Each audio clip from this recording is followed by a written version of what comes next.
ഇന്ത്യയും ഖത്തറും തമ്മിലുള്ള ഉഭയകക്ഷി വ്യാപാരവുമായി ബന്ധപ്പെട്ട ചർച്ചകൾക്കായി കേന്ദ്ര വാണിജ്യമന്ത്രി പീയൂഷ് ഗോയൽ നാളെ ദോഹയിലെത്തും. ഖത്തർ വാണിജ്യമന്ത്രിയുമായി അദ്ദേഹം ചർച്ച നടത്തും. ഇരു രാഷ്ട്രങ്ങളിലെയും ബിസിനസ് സമൂഹവുമായും കൂടിക്കാഴ്ച നിശ്ചയിച്ചിട്ടുണ്ട്. സ്വതന്ത്ര വ്യാപാര കരാറുമായി ബന്ധപ്പെട്ട് ഇരു രാഷ്ട്രങ്ങളും തമ്മിൽ നടക്കുന്ന ചർച്ചകൾ ഏറെ പുരോഗമിച്ച ഘട്ടത്തിലാണ് പീയൂഷ് ഗോയൽ ദോഹയിലെത്തുന്നത്. വ്യാപാര കരാറിന്റെ പരിശോധനാ വിഷയങ്ങൾ സന്ദർശനത്തിൽ തീർപ്പാകുമെന്നാണ് പ്രതീക്ഷിക്കുന്നത്. ഖത്തർ വാണിജ്യ വ്യവസായ മന്ത്രി ഷെയ്ഖ് ഫൈസൽ ബിൻ അൽഥാനിയുമായുള്ള കൂടിക്കാഴ്ചയാണ് സന്ദർശനത്തിൽ പ്രധാനപ്പെട്ടത്. ദോഹയിൽ നടക്കുന്ന ഇന്ത്യ ഖത്തർ സംയുക്ത ബിസിനസ് കൗൺസിൽ യോഗത്തെ ഇരു മന്ത്രിമാരും അഭിസംബോധന ചെയ്യും.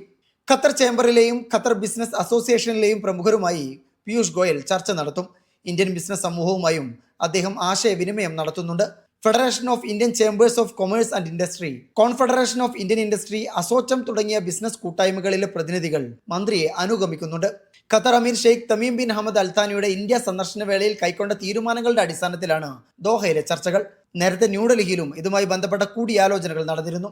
2024-25 സാമ്പത്തിക വർഷത്തിൽ $14.2 ബില്യൺ ഇന്ത്യയും ഖത്തറും തമ്മിലുള്ള ഉഭയകക്ഷി വ്യാപാരം. അടുത്ത 5 വർഷത്തിനുള്ളിൽ വ്യാപാരം $28 ബില്യൺ എത്തിക്കുകയാണ് ഇരു രാഷ്ട്രങ്ങളും ലക്ഷ്യമിടുന്നത്. Media 1 Doha.